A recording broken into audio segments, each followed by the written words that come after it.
Grab a beer and pull up a chair. Welcome to the Northwoods Beer Guy podcast.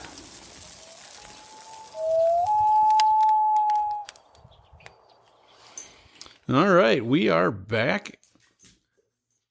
Me and Jim. Hey, Jim. Hey, Mike. How you doing, buddy? Doing good. How about yourself? Another day in paradise. That's for sure. So today's episode might be a little different. We went to a beer festival, and we've actually been to it quite a few times. And they hold it towards the end of April every year, and it's called Between the Bluffs Beer, Wine, and Cheese Fest. Yeah, I really like going there. I mean, I think, knock on wood, if we could, been very fortunate with the weather. You know, at this time of year, you just never know what the weather's going to be like. But I think we've been really lucky. So it's been nice weather, so it hasn't been like we have to be bundled up in a snowsuit to go try to drink beer. So I think we've been lucky there. It's funny that you say that because we've had years where we were in t-shirt and shorts, and we've had years where it was almost like a blizzard. This year, it did snow a little bit. It was a little chilly, but you could still get away with, a sweatshirt or whatever. But it's kind of a neat festival, really, because they have, I'm not sure how many different vendors, as far as beer vendors. They've got, and I never did make it into the wine tent. I'm not a big wine person. I hear you there. Yep. But they had like a tent set up where they had a bunch of wine vendors. They also have meat, cheese, food vendors. I think one was selling Bloody Mary mix. They had, I don't know how many places were selling like beef sticks or jerky or cheese, of course, being Wisconsin. Yep. So, I mean, there's really something, and they did have like apparel type stuff too, as far as different shirts and, I'm trying to think of what else they had, like canned koozies, from these other vendors besides, of course, specifically for Between the Bluffs. So it's kind of something for everybody. Yeah, I think not to take a little tangent, but one thing that I found that was probably the best thing since it was a cold day, I had me walking around and I saw this lady and she was holding the taster glass that you get as one of the gifts, and she had it in it was holding like a mug. Really? And she had found somebody that had made like an elastic strap with a handle so that you could carry your taster glass and not even get your hand cold. That is crazy. It was one of the neatest things that I'd ever seen, and I was like, "Wow, somebody might be onto something." Yeah, because it's one of those things you just never know what you're going to see there. Oh, exactly. And this lady, and I was trying to find out from her, where she found it, and apparently the guy only made like 50 of them. Really? Yeah. Wow. So it was really. Oh my gosh. Yeah. Yeah. We'll share a picture, on social media so everybody can see it. That is crazy. I mean, it's. I give them credit because you look at it and it's pretty simple, but why didn't somebody else think of that? I know, and it's like you said, it wasn't overly cold. Yep. But with this little device, you didn't have to worry about wearing a glove, or if you had a glove, it just. I was I was blown away by how simple it was, but how effective it was. Yep. And it's funny because I had, my wife was with, and she actually had picked up a little can koozie thing that looks like a buffalo plaid jacket. Oh, really? And you could put your taster glass in there. To back up a second. So at this festival, there's a couple different groups of tickets. You can get the general admission and you can get VIP. VIP is a little more expensive. The thing that I like, though, we every year we've been there, we do buy the VIP tickets. The reason I like getting the VIP is you get in 2 hours before general admission, which gives you time to where you can go to all these different vendors, check it out. A lot less people in there. You can talk with the brewers, things like that. And there's been, even this year, there was a number of beers that were there that by the time the general admission got in, it was gone. Right. I mean, there was a couple that they released only for the VIP ticket holders. So. Right. So I brought that up just because with like the little, I don't know how many of like those little holders there were, but everybody, if you get either ticket, you get a taster glass that has the Between the Bluffs branding on it. And then VIP, you get a separate VIP gift. And this year it was kind of like almost like a little backpack type thing. Right. Where, you could put your stuff in and such. It was kind of a neat deal. And then they do have another kind of a benefit for the VIPs is they have the VIP tent, which does have some a little bit more specialty beers from the vendors, and it also has food that you get as well. Right. So again, once when they open up for the general admission, it does get a lot busier. Right. Especially the one in La Crosse. I mean, we went to one in the Dells last year, and we just did the general admission because we'd never been there before, and it really wasn't too bad. Right. I mean, you were able to walk around. I think what happens, I think from what I've saw, is when the general admission comes, they come right up to all the stands, and you really are. I mean, you can't have any conversation with the people behind, handing you the beer. You're really limited. I mean, because there's so many people, they just want to give you your beer and on to the next person. Yep. And some of them, I mean, there's a line, like you said, when they open up for the general admission, there'll be people, probably 20, 30 people deep. Yep. In line for these places. So it's kind of, here you go. So I do enjoy the VIP tickets because of that, because it gives you a little more one-on-one, so to speak, kind of a little more personal with everybody there. And I think the other part too that's good is I like to try to hit as many of the vendors that are there. Mm-hmm. Yep.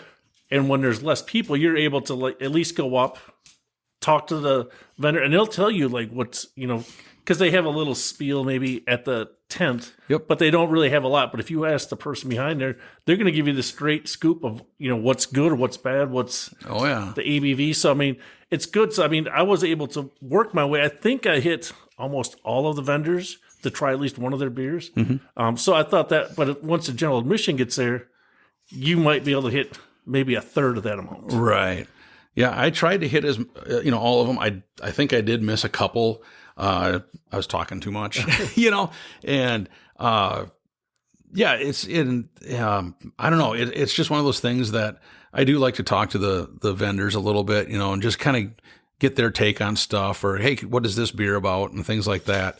And it's kind of interesting what you can learn. Right. And I mean, I can't remember which one it was, the one that was the local from La Crosse. But I mean, it was all the individual brewers, each one that does their own small batch brewing, standing back there behind so I mean, you could talk to somebody that's making a small batch. It doesn't have to be a large brewery. So you're talking about like the club. Right. Yeah. Yes. So those are like home brewers. Yes. And that's kind of neat too, because there's been some pretty good beers that we've tried in the past from them. And actually, oh boy, how many years ago has it been now? There was a group of them that got together and started an actual brewery in La Crosse. Right. And so it's kind of wild, that they took the plunge, and they're still doing it. So I give them credit.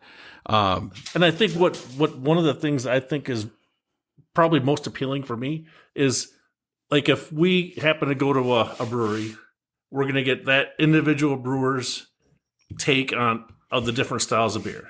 Yep. Where at an event like this, you get 100 different breweries, and you get to actually see right there on the spot the differences in a lot of those, and trying a lot of different ones. So that's why it's really appealing to me, just being able to talk to different vendors or brewers and taste different styles that they have. I mean, so that's why I like to go. Well, it's funny when you say that, because the one that the beer fest that I went to one time was the first year that Oktoberfest in La Crosse had their craft beer night. Right. And every one of them there had an Oktoberfest. And oh my gosh, I couldn't tell you how vastly different they all tasted. Right. You think that would be a style that is going to kind of be similar, but boy, it was not. Their versions of it were so widely varied that it was just crazy. Right. And you can't, unless you're going to go buy a 6-pack of each individual one, you're not going to get a chance to do that unless you go to one of these events. Yep, exactly. So one thing that we decided to kind of do, and it was actually when we first got in, was, let's go around and we'll pick out kind of the best ones that we tried ourselves. Yep. And we tried to limit it to 5. I wrote down 7, I think. I think you had I got 6. 6. Yep. So, and it was kind of one of those just, on our own, let's just try them, see how it ended up. And we have some of the same ones, surprisingly. Right. There's a few of them that are a little different. I know one of them on my list you really weren't a fan of, which is good, So, one thing that did surprise me a little bit at this one was there was probably, how many do you think? 4 or 5 beers that were actually 10% or higher. Right. And you don't see that a lot at a beer festival like this. Right. Typically it seems like they want to bring a little bit lower alcohol just so people don't get in trouble. Right. And I know a couple of them I think were only for the VIP time. So it was kind of a limited amount that they had. So that was all right. But that kind of surprised me. Yeah. I think another thing that kind of caught me off guard, and I haven't been probably checking the internet to see how this is kind of trending, but I think we actually tasted 2 beers that had THC in. Yeah. The lower amounts, and it's something, I haven't been really looking for THC beers, but they were there. I just tried them. I mean, they did not taste bad. I mean, you could not tell that there was THC other than the guy that gave you the glass full of beer actually said it. But I mean, so I thought that was a little bit intriguing because all the years you kind of start to see the new styles at an event like this too.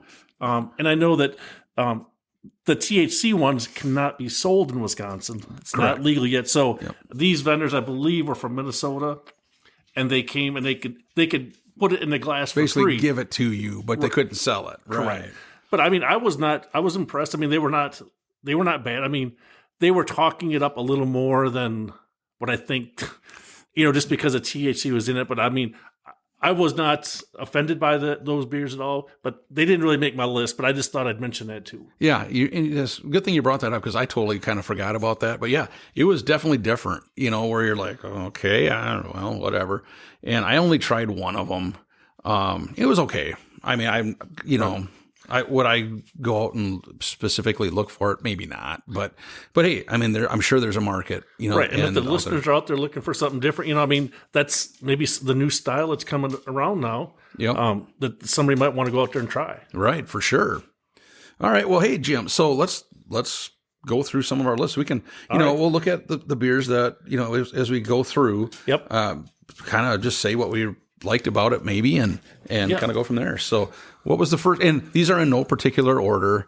We just said these are kind of the best ones that we tasted. So we didn't rank them 1 through 5 or whatever. Right. It's just, these were the best ones that we thought. So what would be the first one on your list? So for me, what I did, I did not rank them.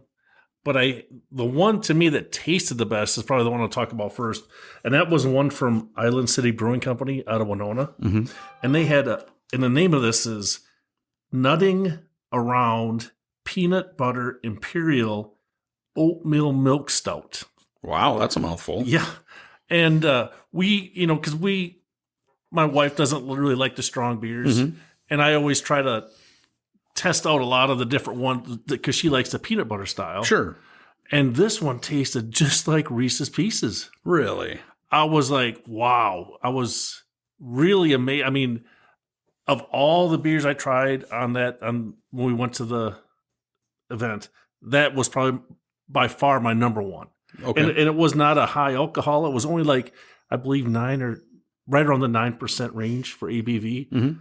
Really smooth. And then the group that we were going there with, I had a lot of them tried it too, and they were all in agreement that they thought that was one of the better beers. So sure. I think that was, I'll go through the rest later, but that was my number one of everything I looked at was probably the best beer I had. Okay. Boy. And again, I didn't rank mine in any particular order either. So I'm going to say, I picked one from Island City as well. Actually, no, it was the same one. It was the Imperial Oatmeal Stout. Yep. Yeah, that was the same one. Yes. Okay, so we both had that one on our list. I'm sorry, I did not put the peanut butter on there. So, well, let me go to a different one. One of them that I thought was honestly really good, and it was in. I wish I could have figured out for sure. It was the Easy Up awning that the company had, or that they had there. It had the Field Notes logo on it, which is it's part of the La Crosse distillery in La Crosse, Wisconsin. So I don't know if this one was brewed for them or by them. I know they do serve, or, they have craft beer there, but I just don't know how it was. But it was the Mexican lager that they had there. Yeah. To me, it was a really good example of a Mexican lager. I mean, it didn't taste like, the Coronas of the world where you're just like, okay, well, this is, an average thing. It had really good flavor, really surprised me.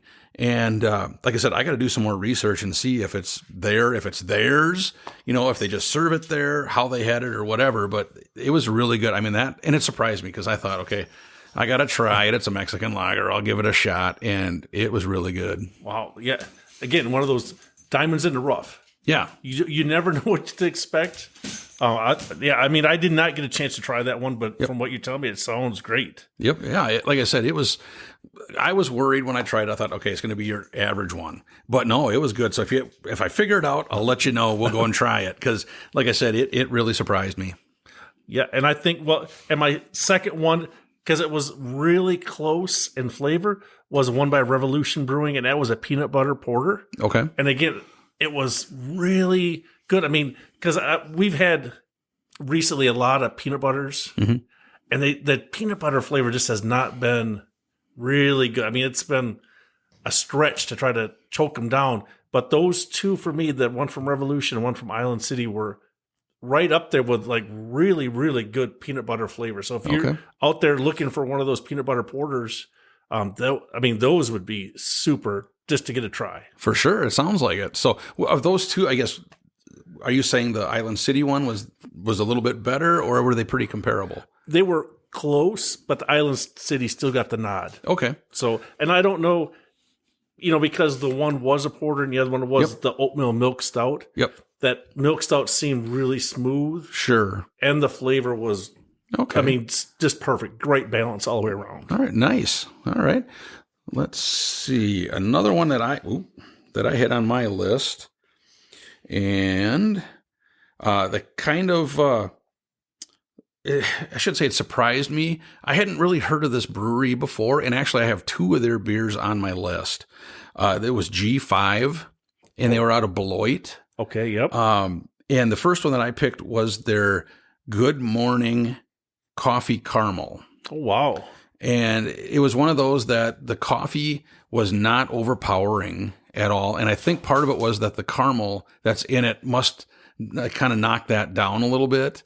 And so it wasn't that offensively strong coffee taste. Maybe it was because it was colder outside. I don't know. Right. But it had really good flavor. And I was impressed. Like I said, just that balance they had was really good. Yeah. And actually, one of my next beers that I was going to talk about was from that G5 Brewing. I did not try the one that you're talking about, but the one that I thought was really good, and I think it was only for the VIPs, was the My Shadow Sees Its Shadow Barrel Aged, and it was aged for 14 months. And boy, I thought that one was really good too. I mean, and that was a 14% beer. I was going to say this is one of those double-digit ones. That was, they had that one right to a T. That was a really good beer. Yeah, that one's on my list as well. That was the other one. And like you said, it's 14.5%. It drank really smooth, so. One of those scary ones where it did not taste like 14%. No, that's for sure. And that's one of those breweries we're going to have to check out a little more and see, because I had never heard of them. I had to look it up and see, exactly where they were at. And it's in Beloit. And yeah, they had some really good beers. They had other ones there. I did not try them. Right. Like I said, I was usually trying to try one and move right around two or something like that, But yeah, I was impressed too, because that one I thought, no way, 14.5%, or let me give that a shot, and it was really good. Yeah, and and right in that same wheelhouse was the one that Founders had, and I thought that was another good one that was right up there, and that was the Sweet Repute, and that was a wheat wine style ale with maple syrup aged in bourbon barrels. Okay, and what I thought was, again, I don't, some of the vendors, I think they are a little tricky because they don't always put the signs of what they're going to be serving. So I think you and we might have saw something in the back, and we looked, and it wasn't one that was on the list. So we said, "Hey, can we have one of those?" And that was one that was really good. I mean, that was a double-digit one too, and it was in a pony keg, I think, too. It wasn't in a full keg. I think when I saw, and it's funny because again, you must be reading off of my list because I had that one on there as well. But remember, when I saw him, he was pouring it into a pitcher. Oh, right. And there was nothing on his sign about it, but he was filling up this pitcher with something else. And I'm like, well, what's that? And well, it's Sweet Repute. And I'm like, that's not on the sign. And he goes, nope, it's not going to be either. And it's like, oh, so, tried it. And yeah, the maple syrup flavor, the maple flavor was really good. For a wheat wine, it was balanced really well. Right. I mean, and again, I'm not a big wine guy. I won't ever profess to be a wine connoisseur, but this was one of those where they did it right. I mean, all the balances in there, everything meshed together, made a really good beer, in my opinion. Oh, for sure. And like I said, the fact that they didn't have it on their sign or anything like that, and I believe when I was talking to him, he did say it was only for the VIP. So, and it was a smaller, like you said, like a pony keg or something small like that. So it was one of those you got to keep your eyes open to see. Right. Well, I mean, just like it's not on my list, but I mean, we were walking. I happened to be at one vendor talking to him, and I glanced over to my left, and it was Surly, and they had two of their special cans behind, and he didn't even have it out listed or nothing. And I'm like, we had to give him a little bit of grief for hiding his good stuff back there and putting all the other stuff out that nobody could see. That is funny because I stopped there and I got a, I can't remember. It was one of their other beers. And I was giving the guy a little bit of a hard time. I'm like, man, how do you come to a festival and you don't bring any darkness? Right. Because Surly Darkness is one of those. I mean, it's really good. Really good imperial stout. It's a higher octane barrel aged stout. And he was just kind of smiled and I just kind of walked off. And shortly after that is when you walked up there. Right. And then you're like, wait a minute. And you're pointing and he's got two behind there. And I'm like, so I went back up there and I'm like, dude, you're holding out on me. He's like, I didn't hold out. I just didn't, happen to mention it. And so I ended up, I got some of it anyway. But, it's because that wasn't listed on his sign either. Right. It's just one of those you just happen to, I mean, you're always looking, you're talking, you're always trying, your head's on a swivel. You never know what you're going to find on some of these. Yep. So one of them on my list yet that, I thought was good, and it's another one. This one, I believe, was probably the highest octane one they had there, and it was by Three Floyds, and it was the Coco Mungan. Is that what it is? Yeah, I think so. It's 15.6%. They had it in bottles. It's a barrel aged stout. Yep. I thought it had very good flavor, and it's one of those that it drank smooth. I mean, you could tell there was some octane to it. Yep. But it was really good. Oh yeah, and I tried that one, and for whatever reason, I'm not sure, but at one of our local establishments here, I'd actually had one of those a couple nights before. Sure. Yep. And I was really impressed with it then. So to see it at the event, I made sure I had to go up there. Yeah. It kind of shocked me because when I walked in and I was like, oh, there's Three Floyds. I wonder what they got. And I'm like, wait a minute, is that? And I had looked it up and sure enough, and I was like, man, I got to try that. And I was impressed with it. Yeah. And again, that's one of those that's right in our wheelhouse. Imperial stout, aged in bourbon barrels. I mean, that's right up. And it did not, I mean, it tasted like there was 50, but it was not over the top. I mean, it was really good. Yep. I mean, I don't think we could drink a 6-pack of them. No, probably not. But we could definitely hit it and knock a chunk out of one. You could try. Yeah. But you might catch up to you. Yeah. And so I think my next one, I don't know if this one's on your list, but I had one from Hinterland. Okay. And that was a Grand Cru 22 kettle sour barrel aged cherry Belgian ale. That's a mouthful. And I thought, and it was only in a bottle. It wasn't on tap. Okay. And I thought that one was really good. I mean, it wasn't like one of the top, one of my best of the best, but it was, I think, a higher octane one that was really smooth. I would not be opposed to going back to have another one of those beers. That was really good. Boy, I see. I totally missed that one. I went past Hinterland, and I'm guessing, actually, if I remember right, Hinterland, I believe, was kind of over by where Surly was. So I was probably still, in shock about not having darkness, and I totally missed that Grand Cru.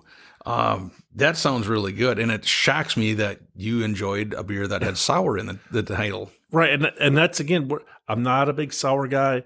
I never will profess to that. But if it's a sour and it's got the right mix of other, this was not tart, right? Like the normal sours are. So it was really, really good. Nice. I mean, that was up there. Again, not the best, but it was up there, and it was a higher octane one. Okay, yeah. I'm gonna have to check that out. So Hinterland Grand Cru 22. All right, yeah. Okay, now the last beer I have on my list, and I know you tried it because you and I talked about it, and I know you are not a big fan of it.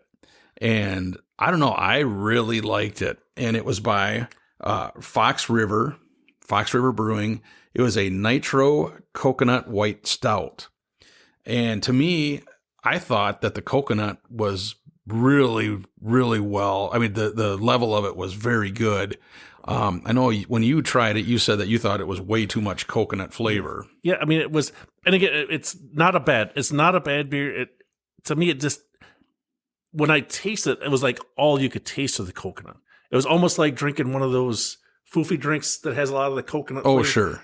Like a pina colada or something like that. Yeah, so it was not bad, not offensive. It just a little bit too much coconut. I mean, Okay. And it was not bad. I mean, and I know that, but it was a white stout. It was definitely a good beer. Yep. Just a touch.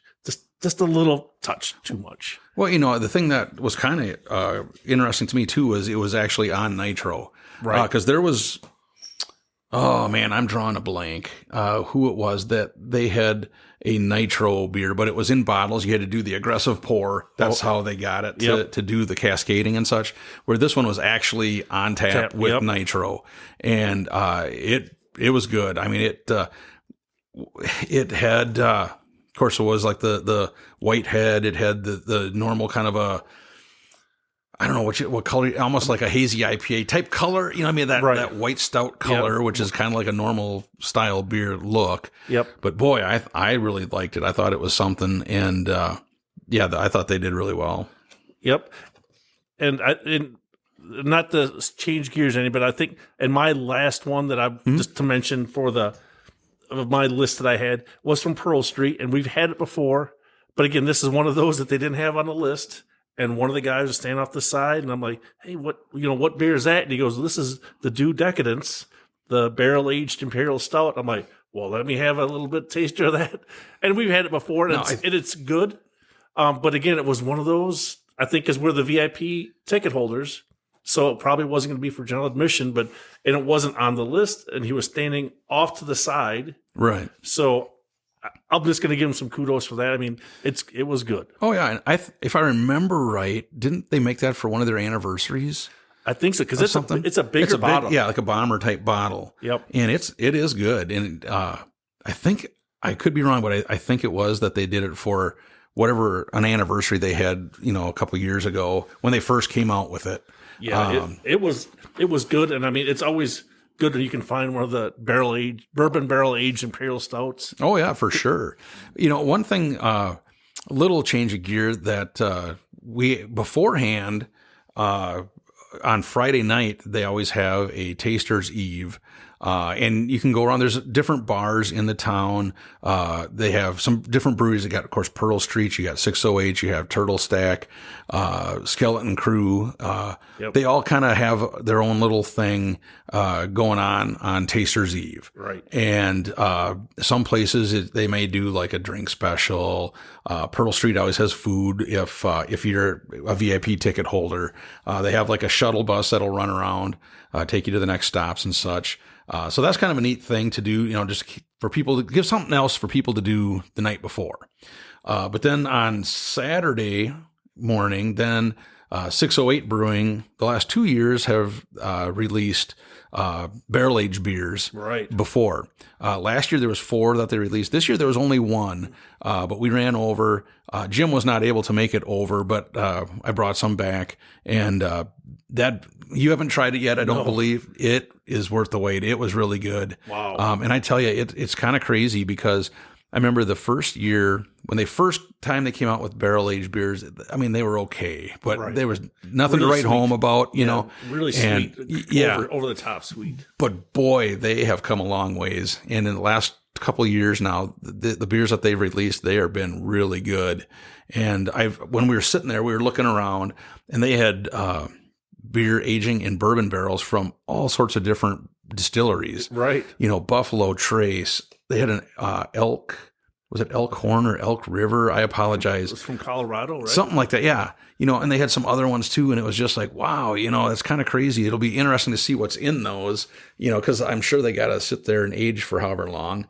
But it kind of brings back the memories from Distal. Yeah, yes. When we took our little trip down there, and you look, they wouldn't let you in there, but you just look through the glass door, and it was probably 30 feet high. Oh yeah, with bourbon barrels with beer aging in them.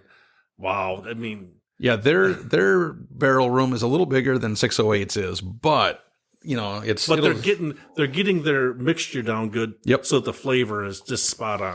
Yep, I would agree. You know, one other thing that they had at the fest, and we kind of kept an eye out, you know, just to see, you know, who, as far as like the breweries and such, you know, was there any of them that the booth itself looked really good, you know, compared to some of the other ones? And it, you know, it's one of those things that's kind of hard to judge that, because either they had a lot of them where they just had a white canopy. Right. The majority of the other ones had like their logos on it. Revolution, that one looked pretty cool. I thought War Pigs. Yeah. I was just going to bring them up. They've got their logo it's like Russian boars or what, you know, like that type of a feral type pig on it. And that's a cool look. I'm trying to think who else. The one that stuck out was Island City because there was bright orange. Yeah, oh yeah. So you could see that from a distance. Yeah, the other ones, they'd be red and black, and this one was just like boom. Like you were getting ready to go hunting. What was that? The Minds one. Mind. No. Let me take a quick. I'm trying to remember. It was called Wild Mind Ale out of Minneapolis. Yep. And theirs, it was a white canopy, but it had like neon orange kind of a thing. Yeah, you know, and it was definitely like almost like more like a blaze orange almost, right? With white, their logo and such in white. I mean, it stood out, and it almost looks like a hop, but the hop is then turned into a face. Oh yeah, and it's like a fox. It looks almost like a fox. That is cool. We'll have to post a picture of that one as well, because that's a cool. I thought that I gave them credit for that. That was kind of a cool look. Yeah, and the rest kind of all just mimic what their logo was on their beer can. But a couple of them stood out. We just thought we'd mention those. For sure. And again, before they always had everything in a big tent, so that the individuals didn't have their own small little tent to be underneath. But now it's all pretty much open, and the fest grounds there are really spread out. I mean, you're not really packed in there tight at all. I mean, there's a lot of arm room, a lot of space. You're not bumping into people, so that was real nice. Yeah, you know, and I kind of wonder if when they started that, was it because of COVID? You know, because before they had these great big tents and everybody was in the side of the tent. And I just wonder, and I don't think they've ever said anything like that, but you just wonder if they figure if you spread it out, people are not as congested, right? You know, as far as being on top of each other, so to speak. And open air, you know, so that's the way they've done it the last couple of years. And it seems to work really well. Yeah. I mean, it was nice. I mean, not to steal your thunder, but the next year's event is going to be on April 27th, 2024. Yep. So we're already reserved for that. So, but if anybody else is interested, I mean, that'd be, if you like craft beer, it's definitely a place to go.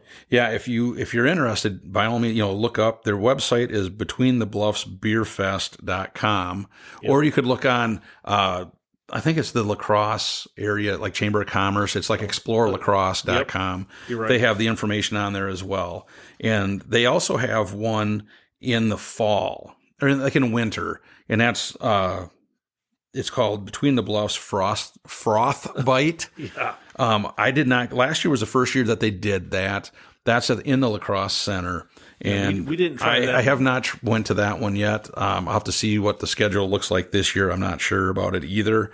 But yeah, we'll have to check that out at some point. But yeah, like I said, if you get a chance, I would definitely try and make it. You do have to buy tickets in advance. VIP tickets sell pretty quick, and then general admission.